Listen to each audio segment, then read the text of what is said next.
Hi there, welcome back to Leadership with Mutondi R. I am Mutondi Ramaru, also known as Mutondi R, and I'm your sister and friend in all things leadership, especially personal development. So, today's episode is all about me. Okay, so I just thought I've never done a get to know me episode on this channel. All you guys have been seeing is just me sharing information and also some guests on my podcast. So I just thought let's do a quick, get to know me, so that maybe you can understand my perspectives, my way of thinking, and how I got to where I am now. Okay, so where do we start? Okay, so I am Mutondi. I was born as Mutondi Mashamba. I am Ramaru because of marriage. Okay, so I am Mutondi Mashamba from Mashamba village. So yeah, it's royalty. Royalty, thank you very much. Okay, but it's that royalty that didn't really give me money, so it's fine. Moving right along. Yeah, so I was born in a family of 5 siblings. So I am number 3. So my mom has 4 girls, and then one boy. He's a man now. But yeah, five of us. So I am number 3. In terms of the line. Yeah, so being a middle child, I don't think it really had a negative impact on me. I've heard a lot of people saying there's a middle child syndrome, seeking attention and all that, but I think for me it was a different experience because for 6 years, about 6 years, before my mom had my younger sister, I was the last born, right? For that 6 years. And I think I had my fair share of being spoiled, if you want to put it like that. But really, it didn't really have an impact on me as a person. And yeah, so with my sisters, one of the things that I really appreciate for my parents giving me like so many siblings is that you end up not needing friends that much. I do have friends, I do have associates, but there are certain things that if I have spoken to my sisters, I feel like I am okay. If I'm stuck or whatever that I'm going through at any given point in time, I can just give my sister a call and then we chat about it. And then maybe she shifts my perspective to say, oh, but look at it this way. And I was like, oh, okay, it's not so bad. Or she says, yeah, I agree with you. The way you are seeing it is exactly the way that it is. And then it also makes me feel better because then you're like, okay, I'm not crazy. At least someone has confirmed that I'm not crazy. Okay, so that is one benefit. If I could give my kids a big family, I would, for that sole purpose. But looking at the economic factors, and also now as I've grown up, I've realized that it's not only about money, it's also about the time, about the attention that you're able to give your kids. So I don't know how my parents did it, but they did a great job, by the way. But I don't know if in the current state that we are living in, where everything is fast paced and everything, I don't know if it's a good idea to like have a huge family, because also I'm an accountant. Hello. Okay, I'm supposed to share my life story first and then you find out that I'm an accountant. But anyway, because I want to put this point across, I'm an accountant. Okay, so I always see things or make decisions in terms of numbers, most of the time. That's what I gravitate towards. I know that there are certain things that are sentimental value, that those are things that I'm learning now. However, when it comes to thinking about the financial impact of having a lot of kids is, okay, can I take them to the schools that I really, really want them to go to, or it will just be that thing of, okay, whatever that is available, whether the education is good quality or not, then they can go there just because we can't afford better education. You see, those kinds of decisions, because then school fees nowadays, guys, it's not playing. School fees is even worse than university fees. Imagine. Okay, so when I look at that financially, I'm like, okay, it doesn't make sense to have a lot of kids. And then also it changes the dynamics also if you want a car instead of having like a normal 5-seater, because you will need a space for the nanny as well. Now you need to look at maybe a 7-seater, or a combi. V-class, hello. All right, so you need to have a budget for that, you see. So that's how I'm looking at it. But I really appreciate the fact that my parents gave us friends, in my siblings, because really as we grow older, we lean on each other even more, and we help each other even more. And because when you need to help someone, when they are your sister, it hits different. You are more compassionate, you are more empathetic, and you just want them to get out of that situation. So even when you assist them, you really don't have those limits as much as if it was maybe a friend, someone that you're unrelated to. Okay, so anyway, enough about my family. So my mom is still very much healthy. She's alive. I'm really grateful for that, because losing a parent is never an easy thing. I know it because when we lost my dad, that thing alters your whole existence, obviously. Like, guys, like, you need to relook at your life. Does your life even make sense? Are you even blessed? Does God really love you? Are you even headed in the right direction? Like, it just shifts a lot of your foundation. So it's tough. So I do, I appreciate my mom, and I hope I tell her enough that I appreciate her. And also we do try also as siblings to, do nice things for her. Yeah, like this year we'll be taking on a nice trip. I will divulge the information a bit later. Okay? So anyway, I lost my dad in 2013. So it's over 10 years, but guys, if I tell you that, it still feels fresh. Like, when you lose someone in your life, it's like there's a big hole, like a void that is just standing there, and nothing you do will ever fill up that void. So you just learn to carry on without them. And every now and again there's a trigger. My dad used to love Soul Brothers, name.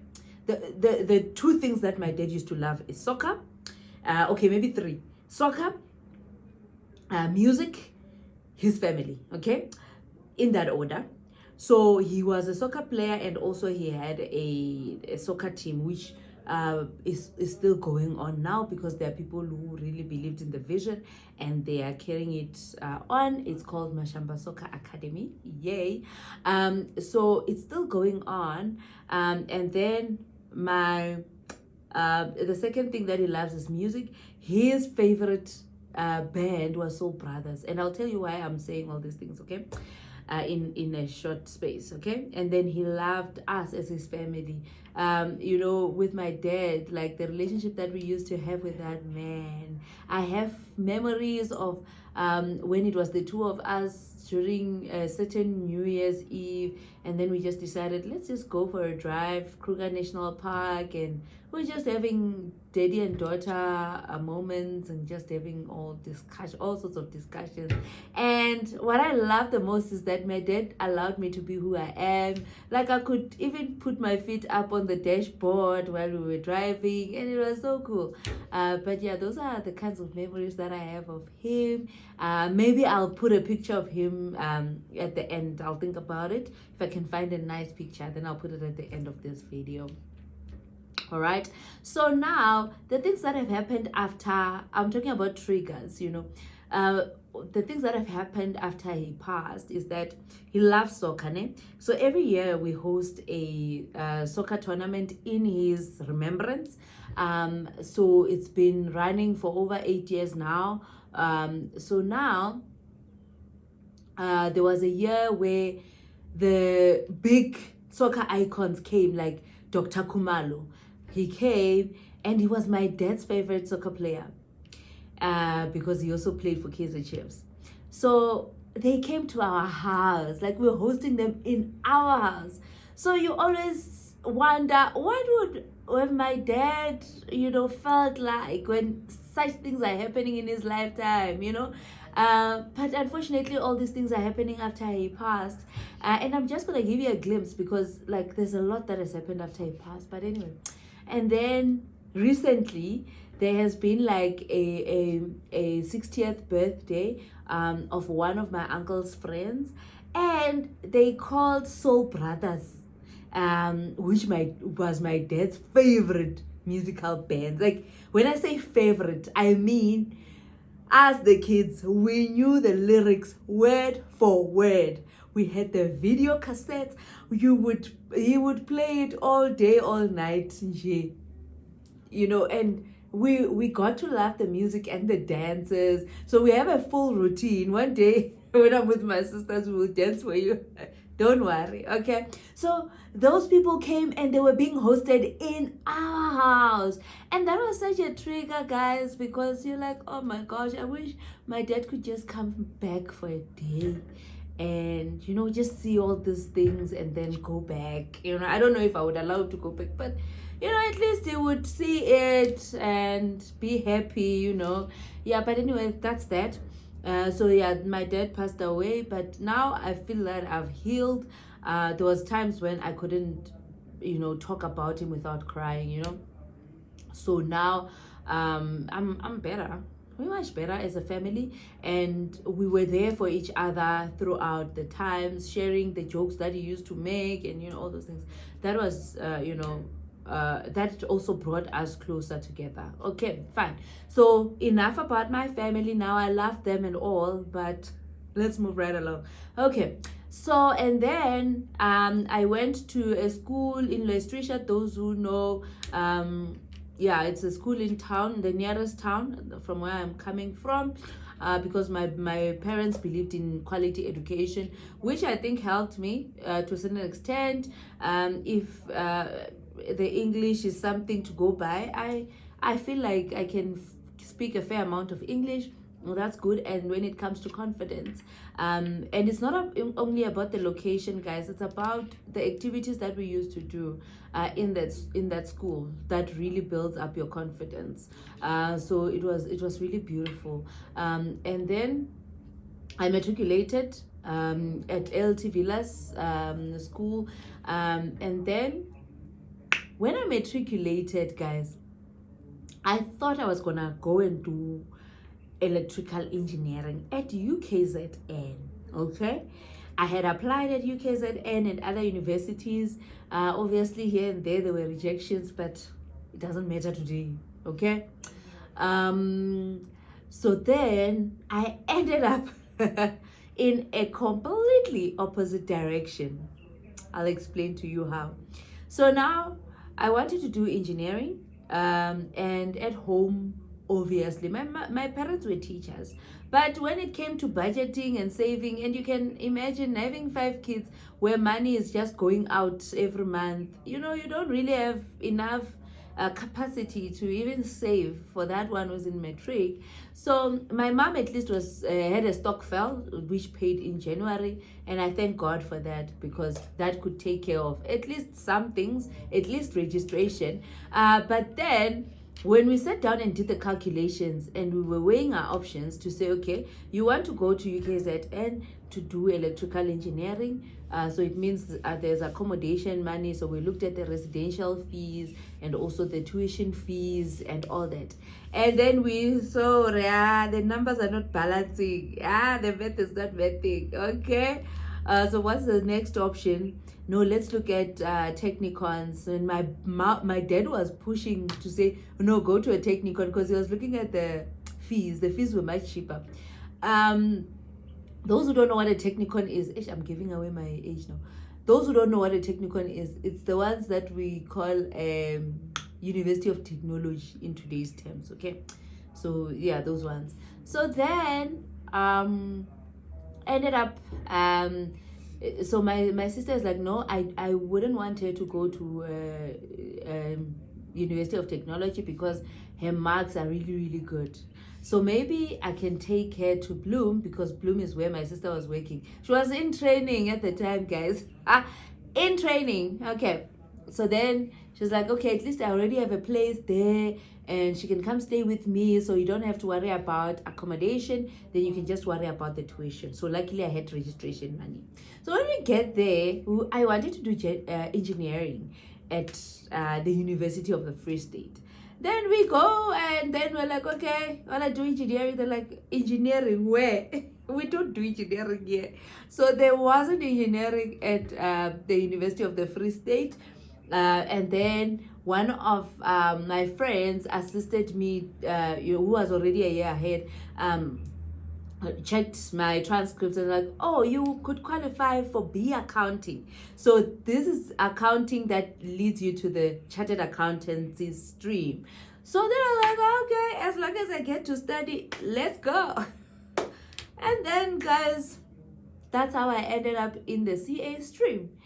And and honestly speaking, I didn't have interest in the CA stream because there was one classmate that I had in grade 12 who, when the principal asked us, what do you want to study next year, she said, I want to be a chartered accountant. I did not know what a chartered accountant is.